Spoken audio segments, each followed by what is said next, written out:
That's all trip இது ஒரு auto மற்றும் கேப் புக்கிங் ஆப். சின்ன டவுன்களுக்கு விசேஷம், கோயில், குளம்னு டூர் போறவங்க ஆட்டோ, கேப் கிடைக்காம ரொம்ப கஷ்டப்படுவாங்க. அவங்களுக்கு இந்த ஆப் ரொம்ப பிரயோஜனமா இருக்கும். கீழே டிஸ்கிரிப்ஷன்ல இருக்க லிங்கை கிளிக் பண்ணி தட்ஸ் ஆல் ட்ரிப்பை டவுன்லோட் பண்ணிக்கோங்க. சிபிஐ விசாரணைக்காக டெல்லிக்கு அழைத்ததை அழுத்தமாக பார்க்கவில்லை என சட்டமன்ற உறுப்பினர் செந்தில் பாலாஜி தெரிவித்துள்ளார். கரூரில் விஜய் மக்கள் சந்திப்பு நிகழ்ச்சியில் 41 பேர் உயிரிழந்த விவகாரம் தொடர்பாக சிபிஐ விசாரணைக்கு பின் சென்னை வந்த செந்தில் பாலாஜி செய்தியாளர்களுக்கு பேட்டியளித்த போது இவ்வாறு கூறினார். செப்டம்பர் 27 கரூரில் நடைபெற்ற அந்த துயர சம்பவங்கள் குறித்து சில கேள்விகளை முன்வைத்தார்கள். அந்த கேள்விகளுக்கு முறையான பதிலை வழங்கியிருக்கின்றேன்.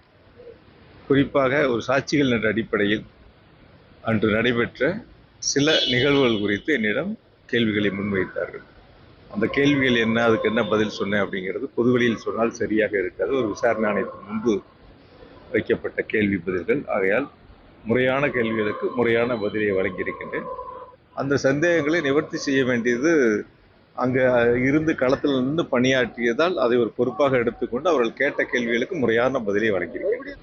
நாங்கள் எங்களை பொறுத்த வரைக்கும், திமுகவை பொறுத்தவரை, எங்களுடைய கழகத் தலைவர் மாண்பு முதலமைச்சர்கள் தேர்தல் பணிகளை நாங்கள் ஆண்டுகளுக்கு முன்பரே ஏறத்தாழ நாடாளுமன்ற தேர்தல் முடிந்த பிறகு உடனடியாக சட்டமன்ற தேர்தலுக்கான பணிகளை முன்னெடுத்திருக்கின்றோம். தொடர்ச்சியாக தேர்தல் பணியில் மிக வேகமாக நாங்கள் சென்று கொண்டிருக்கின்றோம்.